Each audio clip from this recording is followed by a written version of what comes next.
Media మిత్రులకి నమస్కారం. ఇవాళ వరంగల్ జిల్లాలో కేటీఆర్ గారు ఏదైతే సభ పెట్టినరో మీ అందరూ తెలిసిన సాక్షాత్తు మీడియా ముఖంగా గంట సేపు కేటీఆర్ గారు చాలా స్పష్టంగా రైతుల పక్షాన ఉండి కాంగ్రెస్ పార్టీ ఇచ్చిన డిక్లరేషన్ గురించి దాన్ని అమలు చేయమని చాలా బ్రహ్మాండంగా చెప్పారు. అంతే మీకు తెలుసు, దాని గురించి నేను మాట్లాడను. కానీ వరంగల్ జిల్లాలో ఏ అయితే నాయకులు కాంగ్రెస్ పార్టీ నాయకులు సీతక్క కానీ సురేఖ గారు కానీ రాజేంద్ర రెడ్డి గారు కానీ ఎవరెవరైతే మీరు మాట్లాడినరో మీ మాటలు అసలు కేటీఆర్ గారు మీరు ఇచ్చిన హామీ ఏదో డిక్లరేషన్ గురించి అడిగితే మీరు ఎందుకంత ఉలిక్కి పడుతున్నారో అర్థం కావట్లేదు. అసలు మీరేం చేయాలి? మీకు దమ్ము ఉంటే, సిగ్గు ఉంటే, చీవురు రక్తం ఉంటే మీరేం చేయాలి? మీరు ఆ డిక్లరేషన్ అమలే విధంగా చూసి కళ్ళాల్లో రోడ్ల మీద మక్కలు కానీ లేకపోతే వరి ధాన్యాన్ని కొనుగోలు చేసే దమ్ము ఉంటే మీరు చేయాలి. వాటే దృష్టి పెట్టండి. అసలు దొంగలే మున్పడేవారు అనేదట, దొంగలే దొంగ దొంగ అన్నట్టు ఈ కాంగ్రెస్ పార్టీ మీరు చేసే ఈ దరిద్రపు పనిని రైతులకు మోసం చేసుకుంటూ వాళ్ళందరినీ ఉరి వేసుకుంటూ వాళ్ళు చచ్చిపోయే విధంగా చేసేది మీరు. కానీ ఇవాళ కాంగ్రెస్ పార్టీ సంస్కృతి ఎట్లుందంటే పుట్టుకల గురించి మాట్లాడుతున్నారు. దయాకర్ గారు ఏం మాట్లాడుతున్నారండి? కేటీఆర్ గారు పుట్టుక గురించి మాట్లాడతా వెళ్ళి నీ తల్లి దగ్గర పోయి అడుకో. కేటీఆర్ గురించి కేటీఆర్ పుట్టుక గురించి నువ్వు మాట్లాడినావు కదా, నీ తల్లి దగ్గరికి వెళ్ళి అడుగు. అమ్మ నేను మాటని కరెక్టాను దవడ బవలు కొడుతుంది నువ్వు నీ మాటలు వింటేది తల్లి. అటువంటి నీచమైన సంస్కృతి కాంగ్రెస్ పార్టీది. కేటీఆర్ గురించి ఆయన గురించి ఎటువంటి మాటలు మాట్లాడితే బిడ్డ తోలు తీస్తా, మీకు తోలు గుర్తుపెట్టుకోండి. అంతేకాకుండా మీరు ఫస్ట్ ఆఫ్ ఆల్ మీరు చేయాల్సింది ఏది? సీతక్క ఉన్నారు. సీతక్క అమ్మ నీకెందుకు తల్లి అంత ఉలుకుపాటు? అవసరం ఉంటే నువ్వు సీనియర్ నాయకురాలుగా జిల్లాలో రాహుల్ గాంధీ గారి దగ్గర అంటావు కదా, నువ్వు ఫస్ట్ కొనుగోలు కేంద్రాలు ఉన్న ధాన్యం ఎత్తిచ్చే పని చేయి. నువ్వు సమ్మక్క సారాలమ్మ అంటే అందరికీ భక్తి, ఆ తల్లి అంటే గిరిజన ఆరాధ్య దైవం మనందరికీ. కేటీఆర్ గారి తల్లుల గురించి మాట్లాడలే, మీ యొక్క పర్సెంటేజ్ల గురించి మీ యొక్క పంపకాల గురించి మాట్లాడితే పర్సెంటేజ్ తీసుకున్న మీరు ఉలికిపడి మాట్లాడితే అది సిగ్గుగా అనిపిస్తుంది తల్లి. ముందు రైతులు దృష్టి పెట్టండి. మీరు అక్కడ రమేష్ అనే ఒక పూజారి కొడుకు కాలు ఇరిపోతే మీరు కట్టిన ఇమీడియట్గా అది కూలి ఇరిపోతే దాన్ని చూసే దమ్ము లేదు. కానీ ఎంతసేపు మీ వ్యవహారం అంతా పంచుకునే మాట మీద ఇచ్చుకునే మాట మీద ఉంది తప్ప మీరు రైతుల మీద ఎటువంటి కూడా మీరు ధ్యాస పెట్టకుండా ఎటువంటి కూడా మీరు ధాన్యం కొనుగోలు చేస్తలేరు. కాబట్టి మీ డిక్లరేషన్ల గురించి కేటీఆర్ గారు వరంగల్ నడి ఒడ్డున వచ్చి బాజాబ్తు బీఆర్ఎస్ పార్టీ తరఫున మిమ్మల్ని నిలదీసి అడిగినారు. మీరు కేసులు పెడితే ఏమైతాయి? ఇట్లాంటి 1000 కేసులు పెట్టుకున్నా ఆయన ఎంతమంది ఏమి చేసుకొని తెలియపరుస్తా ఉన్నాం. మీడియా సోదరులకు నమస్కారం. అలాగే గౌరవ పెద్దలు దయాకర్ రావు గారు, రవిచంద్ర అన్న, కవిత గారు, మా సీనన్న, వాసుదేవరెడ్డి గారు, అలాగే సతీష్ గారు, వారు ముగ్గురు మాట్లాడిన ప్రతి విషయాన్ని ఏకీభవిస్తూ నిన్న కేటీఆర్ గారు వరంగల్లో మాట్లాడిన విషయాల మీద వారు ఏమీ ఎక్కువ మాట్లాడలేదు. కేవలం రాహుల్ గాంధీ, రేవంత్ రెడ్డి వరంగల్ వచ్చి 4 ఏళ్ల క్రితం మే 6వ తారీఖున 2022న ఏం డిక్లరేషన్ ఇచ్చారో దాన్ని అమలు చేయమని మాత్రమే అడిగారు. ఒకవైపు మొన్న మా 25 ఏళ్ళు మా పార్టీ పుట్టి మరి 25 ఏళ్ల సెలబ్రేషన్ పూర్తయిన సందర్భంగా మేమందరం కేసీఆర్ గారిని అడిగాం. రైతుల పక్షాన ఒక తీర్మానం చేస్తున్న క్రమంలో రైతులు పండించిన ప్రతి పంటను కొనుగోలు చేయాలని డిమాండ్ చేస్తున్న క్రమంలో మా జిల్లాలో మరి ఆ డిక్లరేషన్ వాళ్ళు చెప్పి 4 ఏళ్ళు అయింది. మేము ఒక సభ చేస్తాము.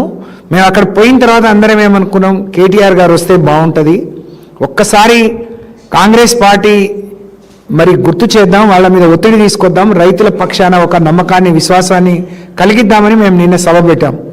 కానీ మేము ఊహించిన దానికంటే వీళ్ళు ఎంత దిక్కుమాలిన వాళ్ళు, ఎంత సిగ్గుమాలిన వాళ్ళు కాంగ్రెస్ పార్టీ వాళ్ళు అంటే, నిన్న మేము సభ పెడితే ముందు ఒకరోజు మేము రైతు మేళా అని చెప్పి ఒక మేళలాగా పెట్టుకొని మంత్రులు వచ్చి కాంగ్రెస్ కార్యకర్తల్ని రైతుల వేషం వేసుకొని డబ్బులు పెట్టి తీసుకొస్తే అది పేలిపోయింది. నిన్న మా సభ చూసి మేము కేటీఆర్ గారు మాట్లాడింది రైతుల పక్షాన వాళ్ళ ఆవేదన.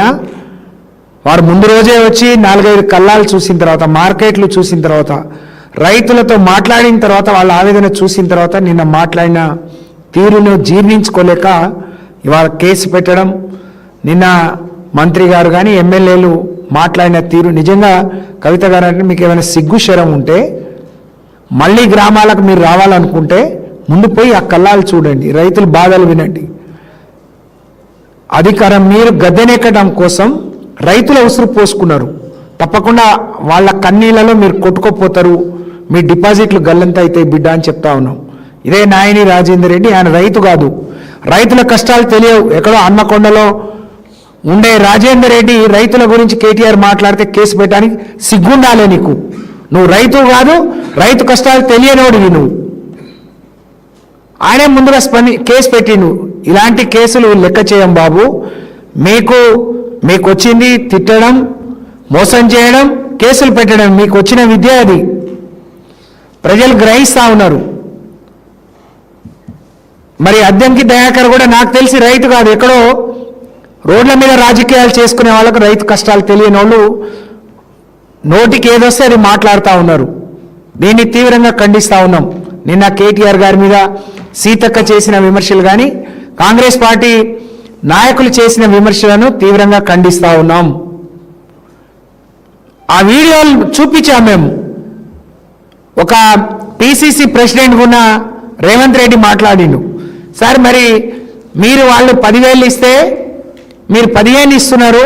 ఆయన అన్నాడు 2 పంటలకే ఇస్తాడు కేసీఆర్, 3వ పంట వేసుకుంటే నీకు బాధనా? ఆయనకి వాడేం తప్పు చేసిండు అని అంటే మీరు ఇస్తారా అంటే మేమైనా ఆయనలాగా పాగలు కాళ్ళమా? అప్పుడున్న ముఖ్యమంత్రి నువ్వు పాగలంటే ఆ వయస్సును గౌరవించకుండా, మరి ఆయన అనుభవాన్ని గౌరవించకుండా నువ్వు పాగలనొచ్చు, కానీ నిన్నంటే మీ వాళ్ళందరికీ పొడుచుకొచ్చింది. రాహుల్ గాంధీని ఢిల్లీ నుంచి తీసుకొచ్చి చెప్పిను, నువ్వు ఎక్కడ సచ్చినావు, ఇంట్లో సొంత బిడ్డ కూడా 10 సార్లు పిలిస్తే పలక్కుంటే ఎక్కడ సచ్చినావు రా అని అంటాం. ఇన్ని గొప్ప మాటలు వేసి 5 ఏళ్ళు కాంగ్రెస్ పార్టీ తెలంగాణ రైతుల ఉసురు పోసుకుంటా అంటే సచ్చినావు కాకపోతే నువ్వు బతికినావు, నువ్వు బాగున్నామని ఆశీర్వదిస్తారా, నేను దీవిస్తారా? బరాబర్ అంటాం. నువ్వే అన్నావు పాగలగాళ్ళు మేము అంటే మీరు ఇస్తారా అంటే మేము మాత్రం పాగలగాళ్ళమా, మేము ఇస్తాం అంటే నీకు నువ్వు నేర్పిన విద్య ఇది నీరజాక్ష, నువ్వు నేర్పిన విద్యే. అదే గుర్తు చేసినాం మేము. నువ్వు చెప్పింది నువ్వు వినే పరిస్థితిలో లేకపోతే ఒక్కసారి నువ్వు ఎప్పుడైనా రేవంత్ రెడ్డి గారు మీరు మాట్లాడిన తర్వాత మీరేం మాట్లాడినో ఒక్కసారి మీ కుటుంబ సభ్యుల మీద దాన్ని ఒకసారి ప్లే చేయమని చెప్పండి, వినండి. మీ భార్య పిల్లి కూతురు మీరందరూ వింటే అప్పుడైనా మీకు జ్ఞానోదయం అవుతుందేమో, ఒకసారి వినమని చెప్పి నేను కోరుతా ఉన్నాను. 1 నెల రోజులైంది మేము రైతు కళ్ళాలు వెంబటి తిరగబట్టి ఓపెన్ చేసిను, కొంటమంటే తీసుకొచ్చి పోసిను. 1,00,000 బస్తాలు అవసరం, గని బ్యాగులు ఉన్న కాడ 10,000 15,000 ఇచ్చిండ్రు. మిగతా వాయి కొంటామంటే గవర్నమెంట్ రేటు 15 రూపాయలు ఉంటే 30 రూపాయలకు అమ్ముతున్నారు. వాళ్ళే కూలీలను పెట్టి నింపుకుంటున్నారు. ఇప్పటి వరకు కాటా చేసినా ఎక్కడి నుంచి ఎత్తలేదు మీరు. అలాగే అక్కడ కూడా కాపలా రైతే ఉండమని చెప్తున్నారు. 1 నెల రోజుల క్రితం కొన్న వాళ్ళకి ఈ రోజు వరకు 1 రూపాయి చెల్లించలేదు. ఉత్తమ్ కుమార్ రెడ్డి మేము ప్రతి గింజ కొంటాం, ఇంకెప్పుడు సోయి ఉండి కొంటావు ఉత్తమ్ కుమార్ రెడ్డి గారు? 1 నెల రోజులు అయింది. ఆయన నిన్న చెప్పిన లెక్క ప్రకారం ఏంటి, 95 లక్షల మెట్రిక్ టన్నులు కొనాల్సి ఉంటే ఇప్పటికి 17 లక్షలు కొన్నామనంటే ఎంత శాతం? అంటే 1,00,000 మెట్రిక్ టన్నులకు 17 అంటే 17% నువ్వు 1 నెల రోజులు బట్టి కొన్న ధాన్యం. నువ్వే ఒప్పుకున్నావు, ఈ లెక్క మేము చెప్పలేదు. కానీ ఈ లెక్కన నువ్వు కొంటే ఇంకా 3 నెలల వరకు కూడా కళ్ళాల మీద ధాన్యం కొనే పరిస్థితి లేదు. రైతు అక్కడి నుంచి వచ్చేది పండించడానికి 3 నెలలు పడితే కళ్ళం దగ్గర తీసుకుపోయి 3 నెలలు కాపలా ఉండే పరిస్థితి. మా దగ్గర మొన్న రైతు ఒక హమాలి కూలి రైతు అక్కడే పోసుకున్నాడు, కూలి పని చేస్తాడు. పాపం గాలి దుమ్ము వస్తుంది, వర్షం వస్తుందంటే బస్తా నింపడానికి పోయి పిడుగుపాటికి చచ్చిపోయిండు. 1 రూపాయి కూడా ఈ ప్రభుత్వం ఇవ్వలేదు. కళ్ళం మీద నీలం వెంకన్న అని ఒక రైతు చనిపోతే ఇది మీ హత్య కాదా? వాళ్లకు సానుభూతి అయినా ప్రకటించినా, వాళ్లకు ఎస్గ్రేషియా అయినా ఇచ్చిందా మీరు? ఏ మొహం పెట్టుకొని అన్ని కొంటామని చెప్తారు? ఎన్ని రోజులు పడుతుంది మీకు మీరు చెప్పే లెక్క ప్రకారం? సీతక్కకు పెద్దగా మాట్లాడు, మా రాహుల్ గాంధీ చాలా గొప్పోడు ఆయన అంటారా? నీకు గొప్పోడు కావచ్చు, నీకు పదవి నేను తీసుకొని పదవి ఇచ్చినందుకు. కానీ ఇంతమంది రైతులను మోసం చేస్తున్నందుకు అది ఆయన ఒక మోసకారి. తప్పకుండా మరి మీ భాషలో మీరని మేము పాగలా అంటే మీరు పాగలో గొప్పోళ్ళో నిరూపించుకోండి. అసలు మీ ఉనికి ఉందా సీతక్క గారు, సురేఖ గారు? జిల్లాలో మంత్రిగా మీరు పనిచేస్తున్నారా? కమిషన్లు తీసుకున్నారని కేటీఆర్ గారిని మేము చెప్పలేం, మీ పత్రికల్లోనే వచ్చింది. పంచాయతీ పెట్టుకొని మీటింగ్లకు రాకుండా ఉన్నది మీరు. ఒప్పందం కుదిరిన తర్వాత నీకు ఒప్పందం కుదిరితే నువ్వు కనీసం దేవాదాయ శాఖ మంత్రిని కూడా పిలవకుండా మొత్తం జాతర చేసుకుంది నువ్వు, నీకు వాటా వచ్చింది కాబట్టి. ఇది ప్రజలు పత్రికల్లో వచ్చింది, ప్రజలందరికీ తెలుసు. నువ్వు పిల్లి కళ్ళు మూసుకొని పాలు తాగి ఎవరు చూడలేదు అనుకుంటే అక్కడ ఏం జరుగుతుందో ఆ మాత్రం తెలియదా? వారం రోజులకే ఆ దిమ్మెలన్నీ కూలిపోతే మేము పోయి స్వయంగా చూసినాం. ఒక పూజారి కొడుకు పూజ చేసుకొని వస్తుంటే ఆయన కాళ్ళ మీద పడి కాళ్ళు కూడా తీసేసిండ్రు. మరి మీరు తప్పు చేయలేదు, అందులో అవినీతి చేయలేదు, చాలా బ్రహ్మాండంగా 1000 ఏళ్ల కోసమని కడితే 100 రోజులు కూడా అది బాగలేకపోతే కనీసం ఎందుకు పోయి చూడలేదు అని చెప్పి ప్రశ్నిస్తూ ఉన్నాం. ఆ పూజారి కొడుకును పరామర్శించిందా? వాళ్ళకేమైనా ఎస్గ్రేషియా ఇచ్చిందా? మీరు తప్పు చేయకపోతే వాళ్ళ దగ్గరికి పోయే మరి నిజాయితీ కానీ ధైర్యం మీకు ఎందుకు లేదు అని చెప్పి నేను ప్రశ్నిస్తూ ఉన్నాను. కాంగ్రెస్ నాయకులకు రైతుల మీద ప్రేమ లేదు, రైతులు పండించిన పంట కొనాలనే సోయి లేదు, వాళ్లకు అన్ని రకాలుగా మోసం చేసిండ్రు. ఎంతసేపు ఈ రాష్ట్రాన్ని దోచుకోవడం, దాచుకోవడం, మీ అధిష్టానానికి కప్పం కట్టడంతోనే మీ పని సరిపోతుంది. ఇది ప్రజలు గమనిస్తున్నారు.